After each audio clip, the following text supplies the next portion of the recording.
Roads to Freedom.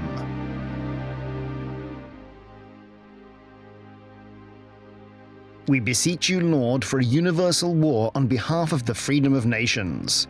That is how Adam Mickiewicz, one of the most prominent Polish poets of the 19th century, prayed in his work, The Books of the Polish People and of the Polish Pilgrimage.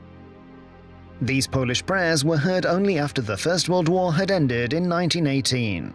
Earlier, for over a century, the Poles had struggled to liberate themselves from the yoke of captivity. The Polish national uprisings of the 19th century were bloodily crushed by the occupiers. In the late 18th century, Prussia, Russia and Austria carried out 3 partitions of the Polish-Lithuanian Commonwealth. Against the laws of nations, they carved up a country having a centuries-old history. Conducting the final carving in 1795, the occupiers not only wanted to destroy the state, but also to erase the name Poland from the map.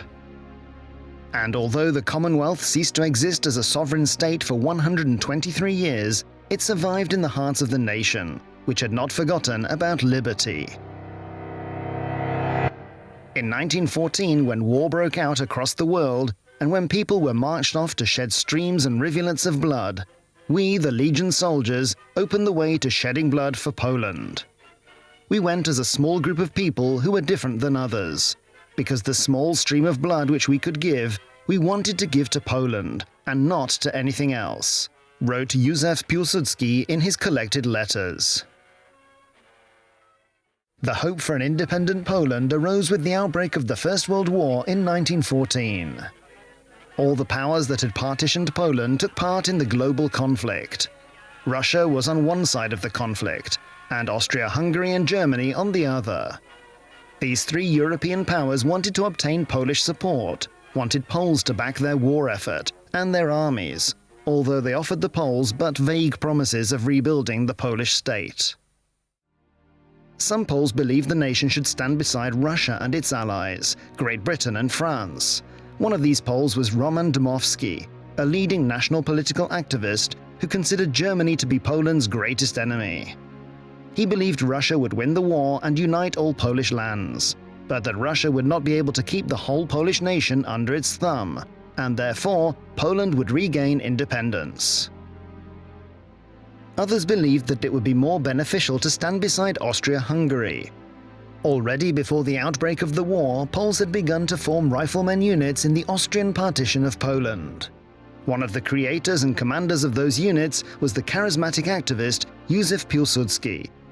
Because he fought the Russian Tsar, he was imprisoned and then found himself deported to Siberia. He devoted his entire life to fighting for Polish independence. Krakow's Oleandry district, that is where it all started. Soldiers, an immeasurable honor has fallen to you.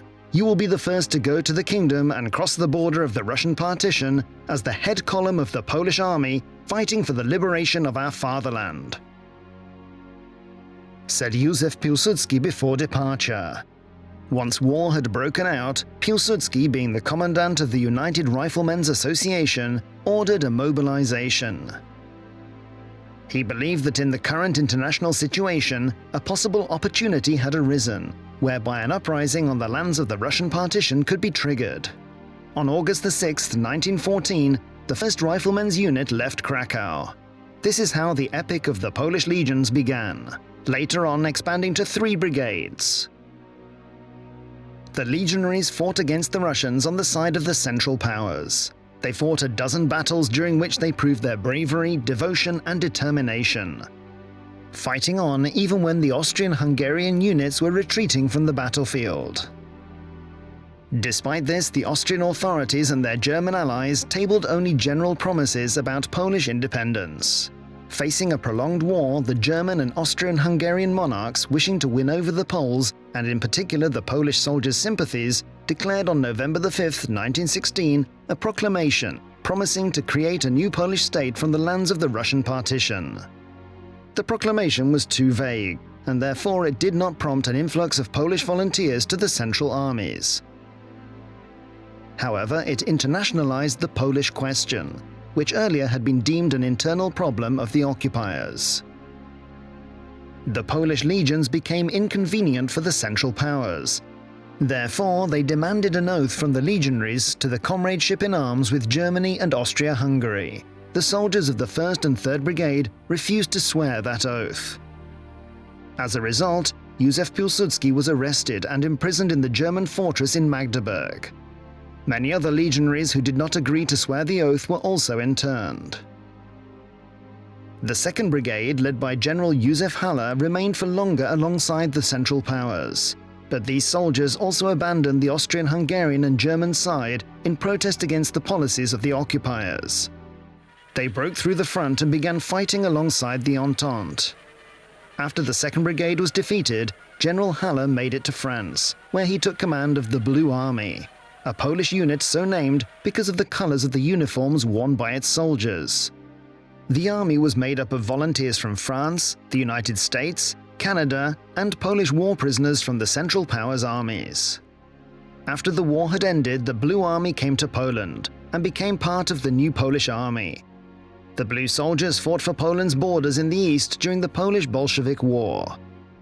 The Blue Army had been created as a result of the energetic démarches of Roman Dmowski, a Polish national activist.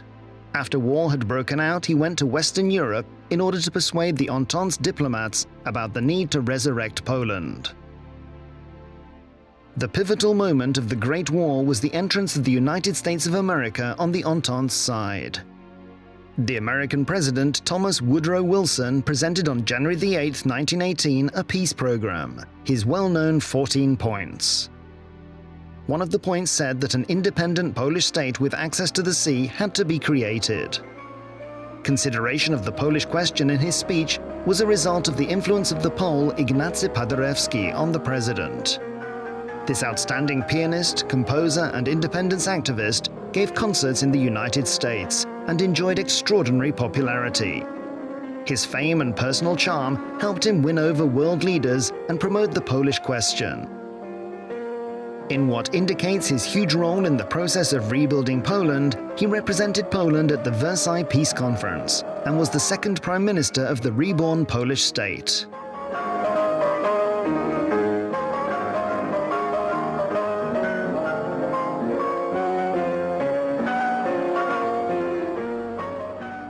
In November 1918, the First World War came to an end.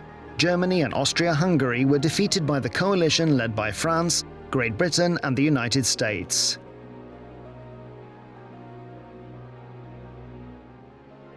In Russia, weakened by the war, a revolution broke out that led to the Tsar's overthrow and caused the country to withdraw from the war. Not waiting on the decisions of the victorious powers, the Poles themselves began to disarm the German and Austrian soldiers. Polish centers of state power arose in various parts of the new country. On November 10, 1918, Józef Piłsudski returned to Warsaw after being released from the Magdeburg fortress. The next day, November 11, 1918, he was given the authority over the still-forming Polish army. This is the symbolic date when Poland regained independence.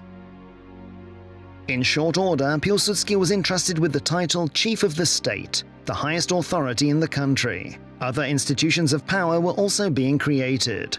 Centers of power were created in Krakow, Lublin, and other cities. As the Commander-in-Chief of the Polish Army, I wish to notify the governments and peoples, both those fighting and those who are neutrals, of the existence of the independent Polish state. The political situation in Poland, together with the yoke of occupation lasting until this moment, did not allow the Polish nation to freely speak out about its fate. Thanks to the changes which have taken place as a result of the wondrous victories of the Allied armies, the renewal of Polish independence and sovereignty has now become a fait accompli.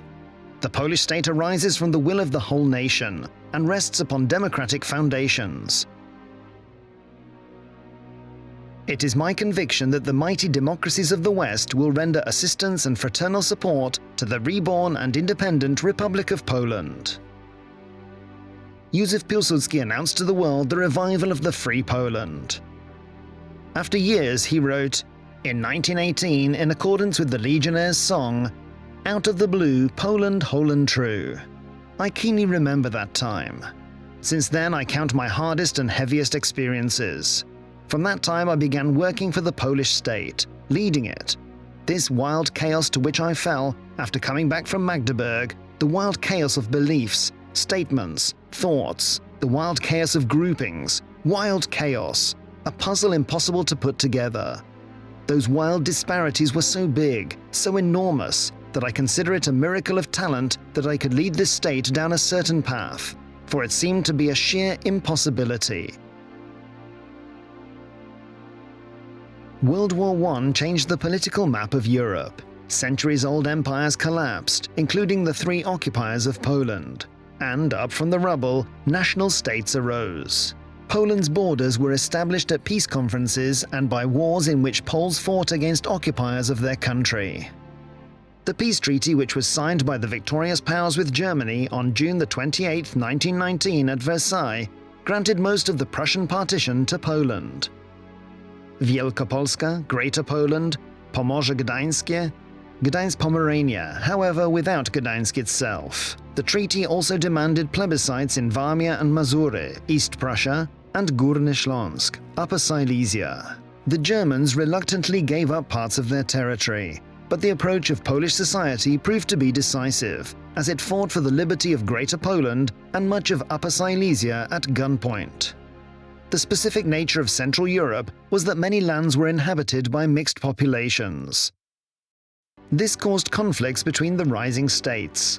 Poland had to fight with Czechoslovakia for Czechian Silesia, with Lithuania over Vilnius, and over Lviv with the Ukrainians.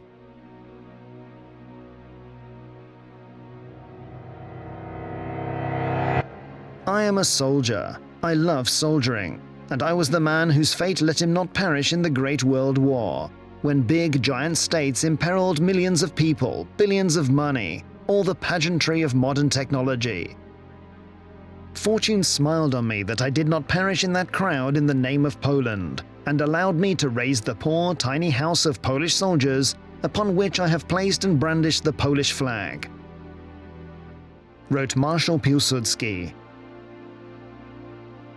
Armed struggle also determined Poland's eastern border. Bolshevik Russia wanted to deprive the newly arising states of their liberty, and spread the revolution to Western Europe, in particular to Germany.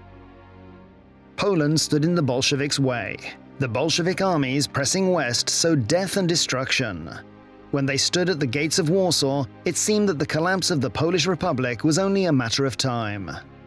Although the diplomatic posts of foreign countries were evacuated from the Polish capital, Poles believed in victory. When heated battles were being fought around Warsaw, part of the Polish army, under Piłsudski's command, began a counter-offensive. The Polish attack was so fierce that the Bolshevik army was crushed and forced to retreat. The miracle at the Vistula, as the Battle of Warsaw is often called, saved Poland's existence and stopped the march of the Bolshevik Revolution to Western Europe. That is why even the people of the time considered this battle to be the 18th most pivotal battle in world history. Independent Poland was created from the lands of the three partitions. The new country was devastated by war and sundered economically, socially, and politically. It was multicultural and multinational, but free, and proud of having regained independence. The Fathers of Polish Independence: Józef Piłsudski,